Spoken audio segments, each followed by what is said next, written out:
자, 우리가 하나님의 형상에 대해서 선고를 합니다.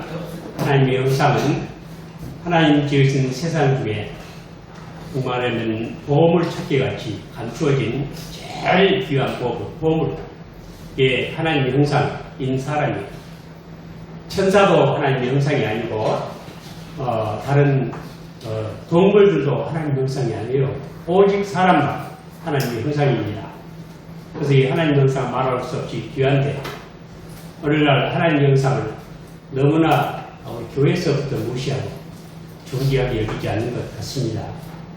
우리 하나님의 형상을 이루어야 우리 예수님을 본받는 사람이고 또 하나님 믿는 사람이라고 할 수 있어요. 복음은 뭐 하는 것인가? 하나님의 형상을 잃어버린 사람을 하나님의 형상으로 다시 회복시킨 것이 복음이에요. 자, 이것이 또한 구원입니다. 그런데 오늘 제가 여러분들에게 한번 물어보겠어요. 죄를 짓고 타락을 한 인간이 그 인간에게 하나님의 형상이 있습니까? 없습니까? 여러분들 그거 누가 물어보면 뭐라고 대답을 하세요? 어디 갔는데 그걸 물어봤어요. 죄 지은 사람, 타락한 사람이 하나님의 형상을 상실했습니까? 그래도 하나님의 형상입니까? 물어보면 뭐라고 대답을 해야 됩니까? 우리가 다수결로 정해버릴까요? 여기서? 여러분 어느 쪽이에요? 자, 하나님의 형상이 있어요? 하나님의 형상이에요? 아니에요? 타락한 사람. 어느 쪽이에요? 하나님의 형상 잃어버렸어요? 그대로 있어요? 네? 잃어버렸어요? 그럼 이제 그 답을 우리가 이렇게 정하면 되는 게 아니고 이거 회의할 제목이 아니고 성경에 물어봐야 돼요. 성경에. 오늘 우리가 이 점을 똑바로 알고 우리가 이 진리에 대한 굳건한 무장을 하시기 바랍니다. 이것이 바로 성경의 검이에요. 진리로 무장을 해야 됩니다. 자, 성경은 뭐라고 답을 하는가 보면은 창세기 5장 1절로 3절에 아담 자손 계보가 이러하니라. 하나님이 사람을 창조하실 때 하나님의 형상대로 지으시되 남자와 여자를 창조하셨고 그들이 창조되는 날에 하나님이 그들에게 복을 주시고 그들의 이름을 사람이라 일컬으셨더라. 아담이 130세 자기 모양 곧 자기 형상과 같은 아들을 낳아 이름을 셋이라 하였고 아담이 130세 아들을 낳았어요. 아담이 230세 됐을 때 타락 전이에요? 타락 이후에요? 아담이 130살 먹었어요. 타락한 때예요? 안 한 때예요? 타락 벌써 했죠? 그냥 바로 타락을 했잖아요. 그러니까 여기 5장인데 3장에서 벌써 타락이 그랬잖아요. 그러니까 타락했는데 하나님 형상대로 자식을 낳았다. 셋을 낳았다. 말씀합니다. 그 다음에 또 창세기 9장 6절에 보면 무릇 사람의 피를 흘리면 사람이 그 피를 흘릴 것이니 이는 하나님이 자기 형상대로 사람을 지었음이니라. 이 사람이 피를 흘린다는 말은 사람이 살인을 하는 걸 말해요. 살인을 하면은 그것은 하나님 형상 파괴죄가 되는 거예요. 하나님 형상 파괴죄예요. 아주 무서운 죄입니다. 사람을 죽인 게 아니고 하나님 형상을 파괴시킨 거예요. 그때는 이미 살인죄가 있었을까요? 없을까요? 창세기 9장 말씀인데 창세기 9장에까지 갔을 때 살인사건이 있었어요? 없었어요? 있었어요? 없었어요? 4장에서 벌써 살인사건이 나와요. 가인이 아벨을 죽이고 또 가인 아들 라멕이 또 사람 죽이죠. 벌써 이 죄라는 게 굉장히 빠르게 3장에서 타락해가지고 4장에서 사람을 죽여요. 그리고 6장에 가서는 죄가 폭발해가지고 관영을 했다. 세상에 관영했어요. 그러니까 이게 꽉 찼다. 더 이상 들어설 죄가 없을 정도로 죄가 찼다는 뜻이에요. 그래서 홍수 심판을 내신 것입니다. 그런데 사람 죽이지 말아라 9장에 그래요. 그것은 하나님의 형상이기 때문이다. 그렇게 말씀하십니다. 그러면 하나님의 형상이 타락한 사람에게 있다는 거예요? 없다는 거예요? 있다는 거예요. 그 다음에 시편 8편 4절 5절에 사람이 무엇이건데 주께서 저를 생각하시면 인자가 무엇이건데 주께서 저를 건축하시나이까 저를 천사보다 조금 못하게 하시고 영화와 전기로 관을 씌우셨나이다. 이때는 이 사람은 하나님 형상이 있는 존재일까요? 없는 존재일까요? 사람이라고 했을 때 이미 하나님 형상을 전제하는 것입니다. 그리고 사도행전 17장 18절에 우리가 그를 힘입어 살며 기도하며 있느니라. 너희 시인 중에도 어떤 사람은 그런 말과 같이 우리가 그의 소생이라 하니, 우리가 하나님의 소생이에요. 사람이 하나님의 소생이에요. 그러면 하나님의 형상이 있다는 거예요? 없다는 거예요? 사람이 하나님의 소생이에요. 하나님 자식들이에요. 그러면 하나님 형상이 있어요? 없어요? 그거 있다는 뜻이에요. 그리고 야고보 3장 9절에 보면 이것으로 우리가 주 아버지를 찬송하고 또 이것으로 하나님의 형상대로 지음을 받은 사람을 저주하나니.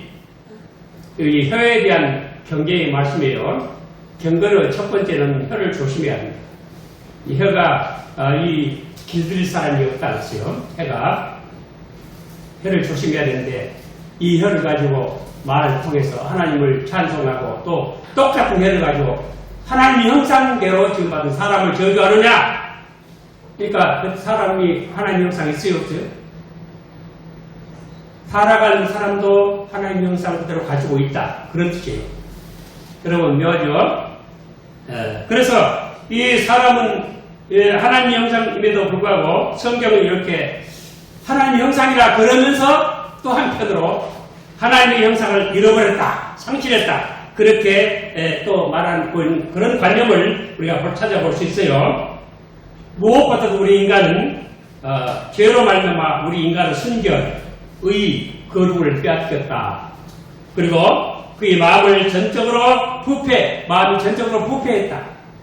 Total inability, total disparity. 전적 부패, 우리 전적으로 부패했다. 그리고 또 우리는 우리 이성이 어둡게 되었다. 그래서 진리를 몰라요. 그리고 또한 악한 의지를 가지고 모든 성향이 다 이렇게 부패하게 됐다. 그 루트가 그랬죠. 우리 타락한 인간의 의지는 노예 의지다. 죄에 대한 노예 의지. 내 의지로 타락한 사람은 자기 의지로 하나님 찾을 수 없어요. 그러니까 우리가 구원받을 때 예수 믿고 회개하는 건요, 물론 의지로 해요. 그런데 그 의지를 성령께서 회복시키세요. 회복된 의지로 하는 거예요. 타락한 의지와 회복된 의지를 여러분 구분할 줄 알아야 돼요. 어떤 사람들은 우리가 의지로 하나님 앞에 뭐 한다 그러면 그냥 막 황소 앞에 붉은기 흔들을 것처럼 막 대드는 사람이 있어요. 그거 오열해서 그래요. 그냥 의지를 가지고는 우리 구원 못 받아요. 회복된 의지, 성령으로 감동을 감화시켜서 의지를 먼저 회복시켜서 우리 의지로 하나님을 바라보고 붙들게 하시는 거예요. 이거 중생이에요. 이와 같이 우리 성경은 그와 같이 우리가 어둡게 됐다. 그리고 우리 지혜를 포함한 모든 우리 몸을 불의의 종이 되게 했다. 우리 몸으로 항상 죄 짓는 도구가 되게 했어요. 불의의 병기가 되게 했어요. 그래서 이 죄를 말할 때, 세상을 말할 때, 죄를 말할 때 세상이라고 말하고, 세상을 말할 때 육체를 말해요. 사르피스라고 헬라어로 그러죠. 사르스. 이 몸으로 죄를 지어요. 몸이 모든 죄를 짓는 병기예요. 타락을 해서 그렇게 됐다. 그러니까 이런 말씀 보면은 사람이 하나님의 형상 타락함으로 하나님의 형상을 잃어버렸다. 또 그렇게 말씀하시는 거예요. 그래서 고린도후서 4장 4절에 보면 이 세상 신이 믿지 아니하는 자들의 마음을 혼미케 하여 그리스도의 영광의 복음의 광채가 비치지 못하게 하니 그리스도는 하나님의 형상이니라.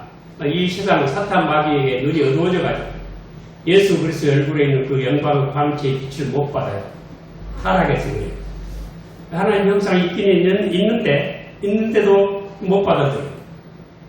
이게 문제예요. 그리고 고린도후서 1장 15절에 그는 보이지 아니하시는 하나님의 형상이요 모든 창조물보다 먼저 나신 자니. 하여튼 이 예수 그리스도가 원형 하나님의 형상이에요. 그리고 우리가 하나님의 형상을 회복한다는 건 예수 그리스도와 더불어 교통함으로써만이 가능한 거예요. 그리스도와 교통이 없이는 하나님의 형상을 절대로 회복할 수가 없습니다. 그래서 로마서 8장 29절에 하나님이 미리 아신 자들로 또한 아들의 형상을 본받게 하기 위하여 미리 정하셨으니 이는 그로 말미암아 그로 많은 형제 중에서 아들이 되게 하려 하십니다. 하셨습니다. 하나님이 우리를 예정을 하셨죠.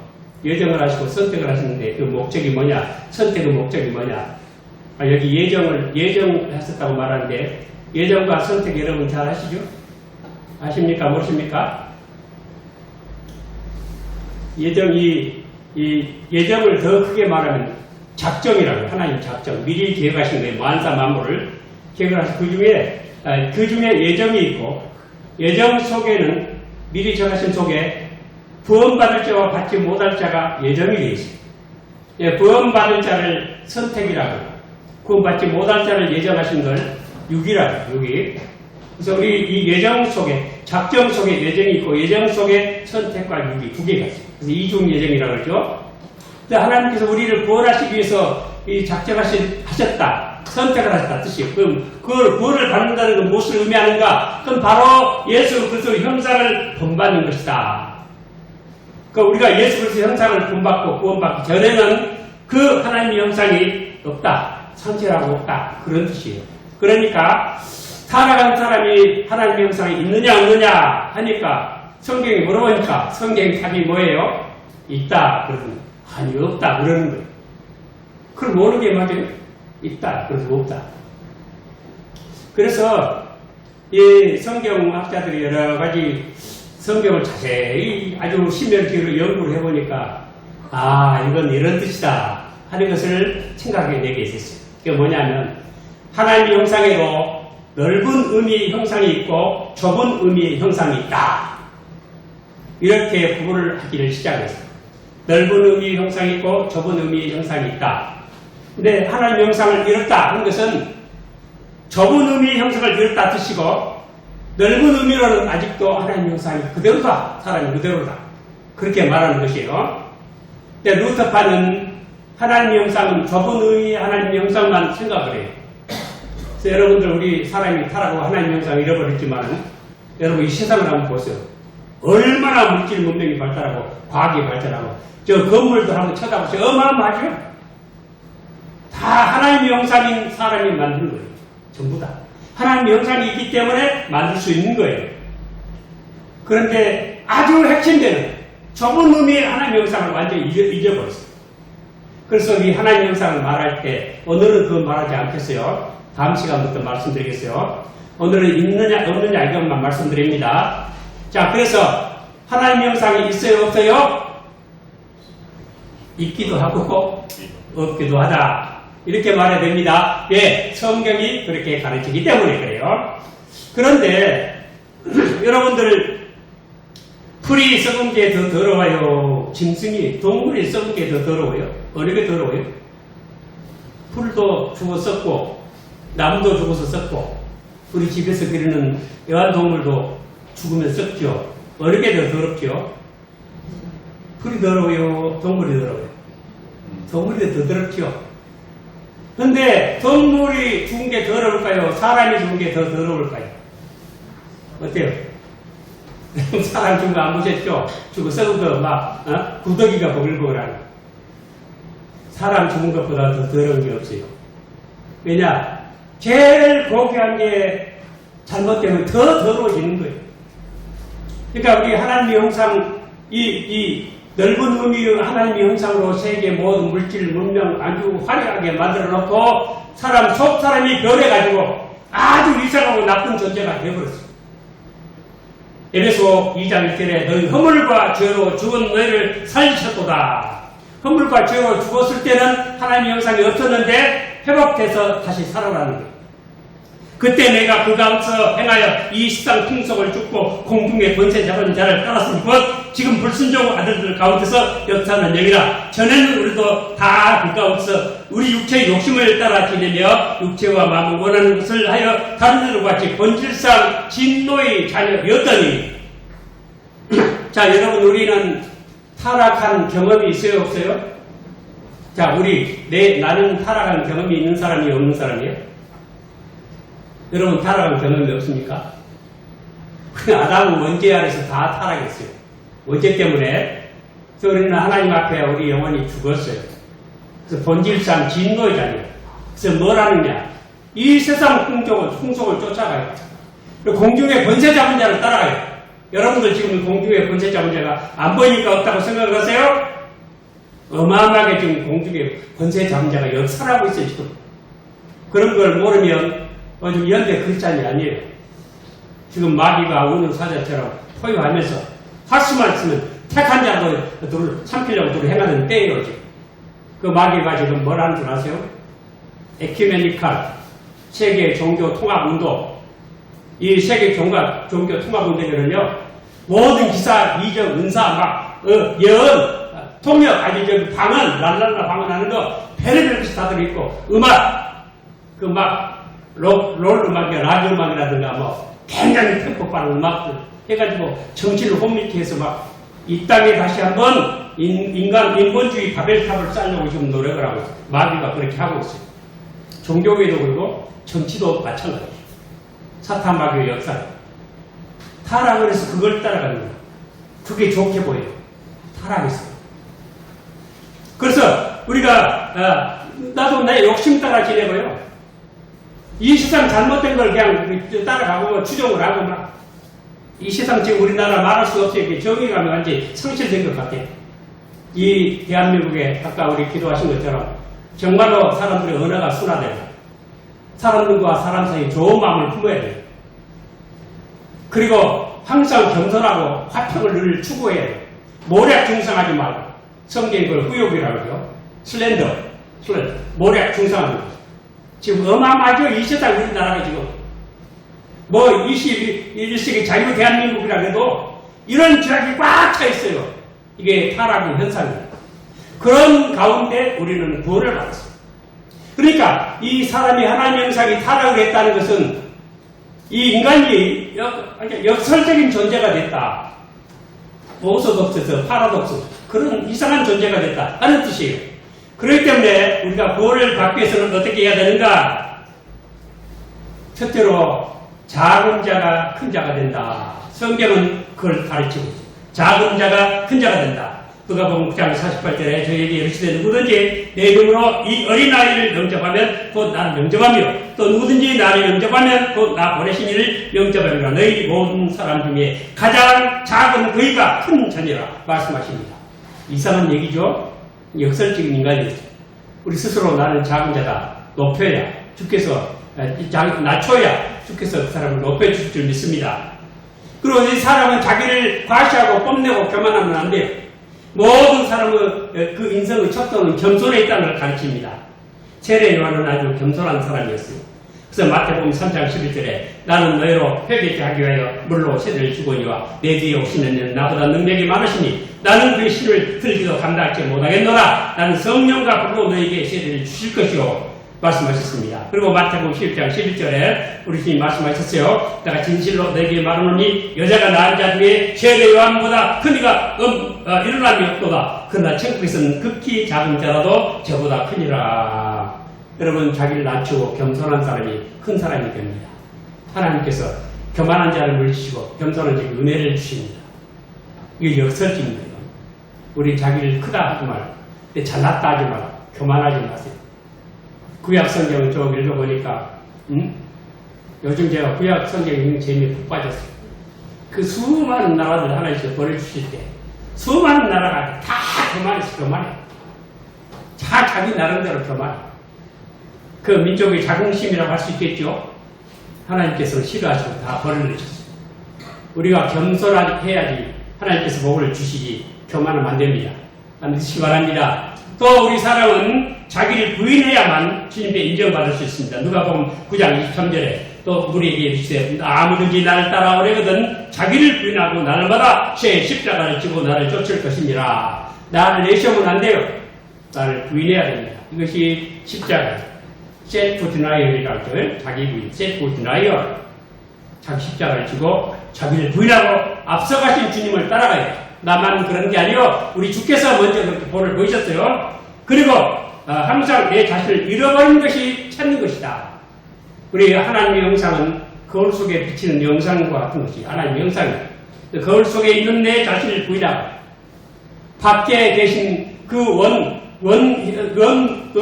원형의 멸관을 지어야지 안에 있는 것도 멸관을 쓰는 것이지 멸관 안에 거울 안에 있는 내가 쓰려고 하면 안 돼요.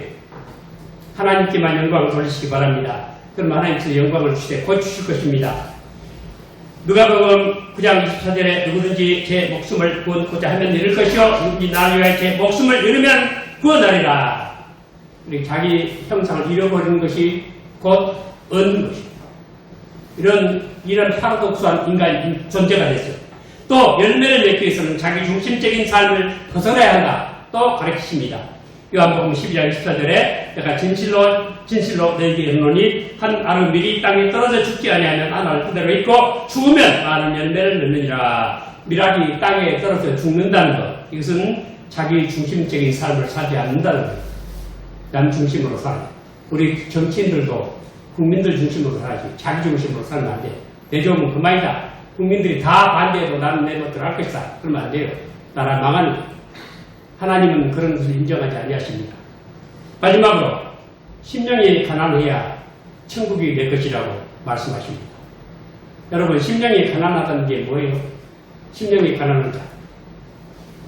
심령이 가난하다는 건요, 자기 의에 대한 전적인 궁핍 의식을 말하는 거예요. 심령이 가난하다. 옛날에 어떤 선교사가 모처럼 우리 고국에 들어왔다고 설교를 시키니까 자기는 가난한 사람에게만 전도를 합니다. 심령이 가난한 자 천국에 갈 것입니다. 그럼 북한 사람들은 다 천국에 있고 남한 사람들은 지옥에 가라고요? 그렇게 해석을 하고 있습니다. 심령이 가난하다. 제가 뭐라 그랬죠? 자기 의에 대한 전적인 궁핍의식. 나는 의가 전혀 없습니다. 난 내세울 게 아무것도 없습니다. 공로가 없습니다. 사람들도 없습니다. 모든 것이 주님 은혜입니다. 이런 자세를 가르쳐 말하는 거예요. 우리 사람은 이렇게 하나님의 형상인데 이 형상을 잃어버림으로 다시 구원받을 때 역설적인 그런 요소가 필요한 존재가 됐다. 그런 뜻이에요. 그러면 이 말씀 우리가 명심하면서 나도 잃어버린 하나님의 형상 다시 회복할 때 그냥 예수 믿으면 그냥 그날 당장 구원받고, 물론 그래요. 그렇지만 그 과정이 그래요. 자기를 부인해야 되고 자기 십자가를 져야 되고 자기 의에 대한 정적인 궁핍의식을, 내 모든 의는 예수 그리스도 의뿐이다. 이 예수님만을 자랑해야 돼요. 자기를 낮추고 나는 작은 자다. 자기를 부인하자. 자기 이럴 때 얻는 거예요. 이것이 복음이에요. 이것이 성경이 우리 가르치는 말씀입니다. 우리 이것을 생각을 하시면서 잃어버린 하나님의 형상 다시 찾도록 철저히 자기만 부인하고 오직 하나님의 원래의 형상 원형 예수 그리스도만을 본받는, 그래서 예수 그리스도 세상에 마다대로 되게 하시는 그런 귀한 신앙의 삶을 사시기를 오늘 주님 이름으로 축원을 드립니다.